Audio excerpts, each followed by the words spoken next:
Magandang araw mga kapatid, mga kababayan. Welcome to my small channel. This is EJ Morse. Thank you for joining me today. Lalong-lalo na yung ating mga kababayan sa iba't ibang panig ng daigdig at ang ating mga kababayan dito sa iba't ibang panig ng Pilipinas. Doon po sa mga bago lang dito sa aking channel, kindly subscribe, kindly hit the notification bell, pati na rin yung like button. At paki-share na rin po para lumaki ang ating community at maraming makarinig at makaalam ng ating mga pinag-uusapan dito sa aking munting channel. At bago tayo magtuloy-tuloy, as usual yung ating EJ Morse prayer para paalalahanan ng ating mga public servants na nakakalimot. Ang sa ganon ay improve nila ang kanilang serbisyo sa publiko at pag-igihan nila ang kanilang trabaho. Here it goes, sa lahat ng mga manggagawa sa pamahalaan, sa lahat ng mga public servants, tama na ang pagyayabang, itigil ang pagiging arogante, irespeto ang batas, irespeto ang mamamayan, huwag magnakaw, huwag maging tamad, maging mapagpakumbaba, pasweldo kayo ng taong bayan, kami ay nakamasid, di namin kayo tatantanan.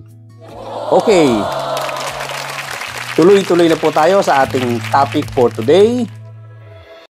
Tuloy-tuloy na po tayo mga kapatid, mga kababayan. Meron pang isang magandang development ngayon. Sa tingin ko magandang pagkilos o magandang desisyon. Ito yung pagtatalaga ng isang spokesperson diyan sa lower house. In the person of Princess or Attorney Princess Abante. Ito yung anak ni Congressman Abante na ay hindi nanalo yung sa campaign ng kanyang re-election. But, isang magandang development na rin to na yung anak niya naman ay nahirang or na-appoint bilang spokesperson. Kung matatandaan po ninyo, itong si Attorney Princess Abante, ito yung tumayo sa entablado at nagsalita against Sara Duterte. Nung itong si Sara Duterte ay during the campaign of Isko Moreno diyan sa Manila, ay tumindig ito at katakot-takot na atake ang inabot ng mga congressmen diyan sa Manila. At isa na nga diyan, itong si Congressman Abante. Binanatan niya yung nilabas ni Sara Duterte, yung picture niya na kung saan nakalabas ang dila nitong si Congressman Abante. Na ang explanation dito ni Congressman Abante ay tinutularan niya, ginagaya niya lang yung ginawa ni Einstein. Pero minasama ito at ginawang katatawanan ni Sara Duterte. Hindi natin alam kung nakatulong ito para hindi nga manalo itong si Congressman Abante. Pero balikan natin itong si Princess Abante. Ito yung nagsalita nga, kinontra niya, nilampaso niya sa stage yung mga pinagsasasabi ni Sara Duterte against doon sa kanyang ama. Ano nga ba distrito ito? Sino nga ba congressman natin? Anong tawag sa ganitong tao, mga anak? Walang? Oh, klaro yan ha? At kanino siya walang respeto?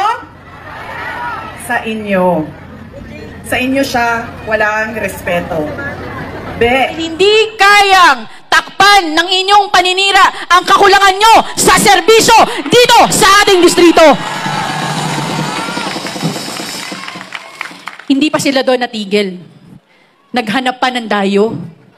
Kala mo liga? May hugot? Tatayo ka dito sa aming lungsod. Tatayo ka sa aming distrito. Wala ka naman na ambag sa mga buhay ng aming mga kadistrito. Para bastusin, para siraan ang aming congressman naglilingkod ng tapat at totoo na walang pinipiling panahon. At para sa mga tao na hinayaan sa kanilang entablado tumayo ang isang bastos at walang respeto. Ang isang bastos at walang respeto. Ang isang bastos at walang respeto. Ang isang bastos at walang respeto. Tama igalang na hindi ka naging presidente ng Pilipinas. Wala nga naman sa lugar. Mga personal na dahilan itong ginagawa ni Sara Duterte during that time. Kasi itong si Congressman Abante, isa ito sa miyembro ng committee na nag-imbestiga sa kanya at nag-imbestiga kay Digong Duterte doon sa EJK. At sa kanya naman, yung tungkol sa kanyang budget yan sa OBP at sa DepEd. So, of course, nagtanim ng sama ng loob itong si Sara Duterte at nakakuha nga siya ng pagkakataon na magsalita dyan sa Manila sa harap ng mga botante, sa harap ng mga Manileño. At of course, hindi naman siya totally nagtagumpay na ilaglag yung kandidatura ng ibang mga natin dyan, mga congressmen. Hindi naman lahat natalo. Nanalo pa rin naman yung iba dyan na mga umupo bilang investigador doon sa kanyang mga infraction na nagawa sa kanyang opisina, sa OBP at diyan sa nung siya pa ay DepEd Secretary. So, napakagandang development po nito na nagkaroon ng spokesperson. Bukod ito doon sa, of course, sa concern natin kay Sara Duterte, doon sa mga sinabi ni Sara, itong si Attorney Princess Abante ay napakagaling. At hindi siya bago sa ganitong klaseng trabaho dahil naging, ano na rin pala siya, naging media officer or isa siyang spokesperson nung panahon na nanunungkulan itong si Mayor Lacuna. At naipakita niya naman yung kanyang galing sa pananalita, yung galing sa pagiging abogado. At ito ay isang litigator, I understand. Ito ay nagtatrabaho sa isang malaking law firm at isang magaling na litigation lawyer. Kaya tamang-tama ito. Ito po talaga yung hinahanap natin. Kasi whether we like it or not, alam nyo po, itong politics, itong pagiging isang opisyal sa gobyerno, ay dapat meron ka talaga ritong backup na magaling magsalita.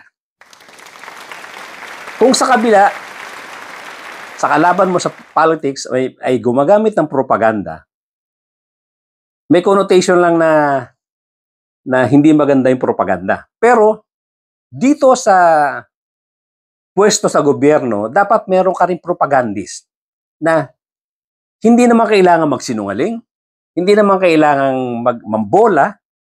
Ito lang ay magbibigay ng mga information, mga tamang impormasyon na kung ano talaga ang ginagawa ng gobyerno. Actually, yun din po ang suggestion sana natin kay PBBM. Kulang siya sa isang spokesperson na haharap dito sa mga kalaban niya sa politika na umaabot na sa pambabastos. Hindi na magaganda yung sinasabi. Wala namang isinasagot ang presidente dyan, kundi yung kanyang kabaitan. So ito, sa tingin ko, itong si Attorney Princess Abante, hindi papayag ito ng mga bastos na salita. Sasagot at sasagot ito, pero nasa lugar. Dahil abogado naman ito eh. Pero hindi kayang i-intimidate, hindi kaya ilampaso ng mga pananalita, ng mga katulad ng mga style ng pananalita ni Sara Duterte. Sasagot at sasagot ito. Kung maanghang ang sasabihin mo, mas maanghang isasagot nito. Well, sa Malacanang, medyo meron na tayong ganyan, ano? In the person of Attorney Claire Castro. Pero hindi naman talaga siyang spokesperson ni Presidente. Kulang pa talaga. Dapat talaga meron siyang spokesperson, talagang alter ego niya na hindi papayag na binabastos-bastos ang Presidente. Okay yung nagtatrabaho ng tahimik ang Presidente. Hindi niya na kailangan magsalita. Pero dapat meron siyang tagapagsalita. Nakamukha nga nitong si Attorney Princess Abante.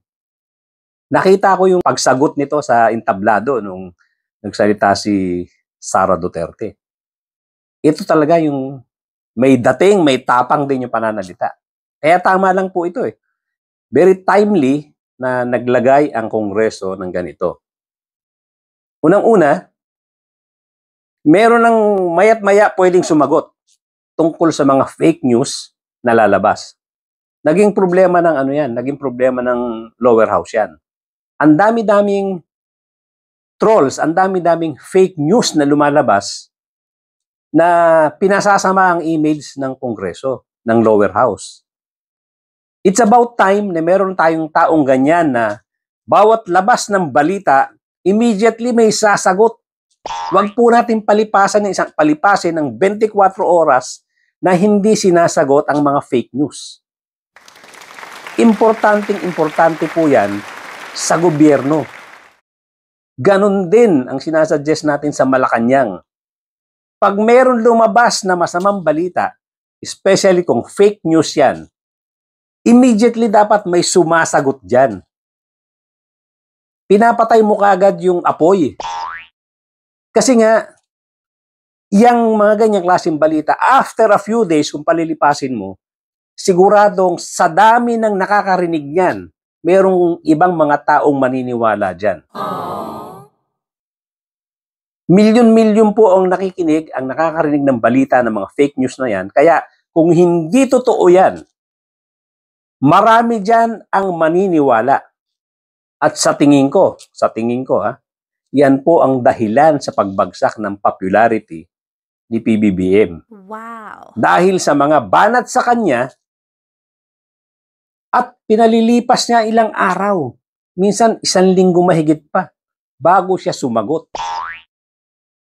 So kung meron siyang spokesperson na matalino, magaling at matapang, dapat niyan immediately after marinig yung balita na yan, sumasagot ka agad yung spokesperson niya. Hindi na kailangan siya.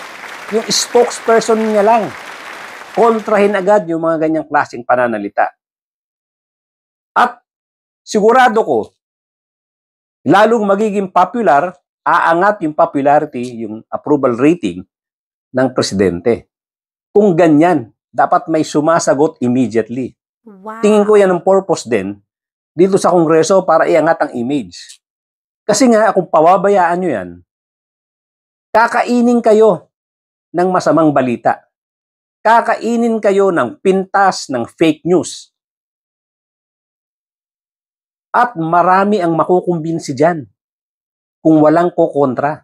Ganyan po kaimportante ang pagkakaroon ng isang spokesperson na magaling at matapang. Huwag palalagpasin yung mga fake news na yan. Huwag palalagpasin yung mga masasamang balita na yan. Yan po ang magiging trabaho nitong si Attorney Princess Abante. Sa Senado, hindi ko alam kung sino ang gumagawa niyan. Parang hindi pa ganun ka-define kung sino ang gumagawa ng trabaho na yan sa Senado. Pero I'm sure magkakaroon sila ng ganyan kung sa ngayon ay wala pa. Dahil given po ito. Whether we like it or not, ito sasabihin ko po para sa lahat at lalong-lalo na sa ating presidente. Whether we like it or not, ang politika po, ang public service po, ay may meron pong konting showbiz. Meron pong konting showbiz yan. Whether we like it or not. Ang public service po, ang mga officials ng gobyerno ay dapat may konting touch ng show business.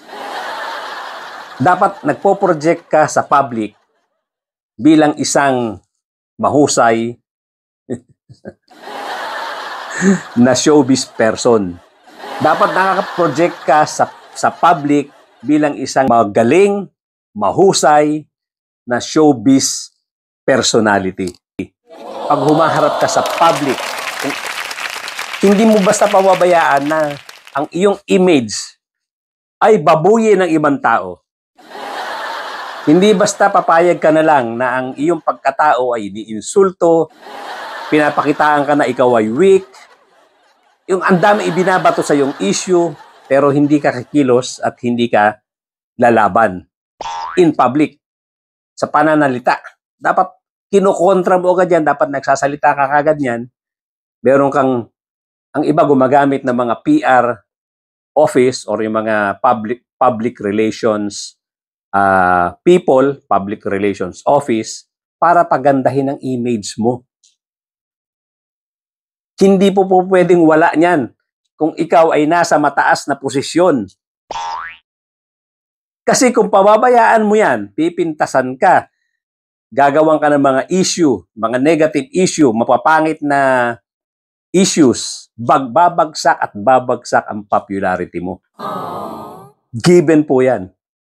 Hindi po pwedeng walang kokontra diyan sa mga ginagawang negative news, ginagawang negative comments sa'yo kung ikaw ay isang public servant na nandoon sa mataas na pwesto. Yan po ang trabaho ng mga PR firms, mga PR people. Ayusin ang image mo, pagandahin ang image mo kung gusto mong umangat ang popularity mo, kung gusto mong magtuloy-tuloy yung iyong career bilang isang politician. Given po yan. Pero, it doesn't necessarily mean na puro pagpapagandang image ka lang. Isang party lang po yan para hindi bumagsak ang popularity mo. Ang isang malaking party pa dyan, siyempre, gawin mo yung trabaho mo. Kung ano yung pinanumpaan mo, kung ano yung mandate sa'yo, gawin mo yan wholeheartedly. Gawin mo yung trabaho mo bilang isang mahusay na public servant. Pero, again, sasabihin ko, hindi po pwedeng puro trabaho ka lang na hindi mo inaayos ang image mo sa publiko. May kaunting showbiz po dyan, Mr. President. Hindi mo maaalis yan. Kung gusto mong umayos ang image mo, kung gusto mong maraming maniwala sa'yo, lalong-lalo na nga sinasabi ko yung masa. Nagko-consist po, inaabot po sa 90% ang total population ng masa. Wow. Na yan, madali pong isway yan. Pag pinadalhan mo or inaraw-araw mo sa media na ikaw ay masamang presidente, ikaw ay masamang ganito, ikaw ay ganyan, ikaw ay hindi nagtatrabaho ng maayos, patay ka dyan. Talagang babagsak ang image mo, babagsak ang popularity mo, kahit na nagtatrabaho ka pa ng maayos. Lalong-lalo na kung may nasisilip na mga issue sa'yo na talaga namang meron din. Isa yan sa nagpabagsak sa popularity ng ating presidente. Na ang sinisisi nga nila dyan, itong mga pinagagawa daw ni Speaker Romualdez. Na lalong-lalo na yung nagkaroon ng problema dyan sa budget. Isa yan sa mga nagpabagsak sa image ni PBBM. Pero sinasabi ko nga, dapat naka-counter yan. Bukod sa ayusin mo yung problema na yan, dapat talaga merong nag-handle para iayos naman yung image mo sa public. Para hindi tuloy-tuloy sa drainage canal yung iyong popularity. Again, ulitin ko, pag nasa public service ka, especially yung mataas na posisyon, kasama po dyan ang konting showbiz. Para hindi tuluyang bumagsak ang image mo.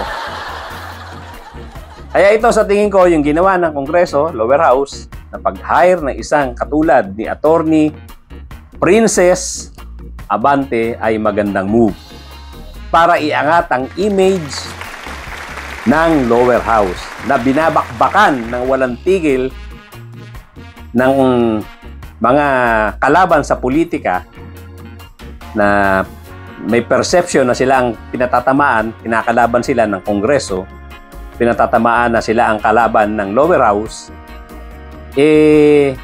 kung ano-ano mga fake news ang lumalabas na ito ang magiging solusyon. Diretsong masasagot ngayon ni Attorney Princess Abante ang mga fake news at ang iba't iba pang mga negative issues. Hanggang dyan lang po muna mga kapatid, mga kabayan. Thank you so much for joining me today. At sana po doon sa mga hindi pa nakapag-subscribe, please subscribe, please hit the notification bell, at pakishare po natin para lumaki ang ating community. Maraming makaalam tungkol sa ating discussions dito sa ating munting channel. Thank you so much at magkita-kita po tayo muli.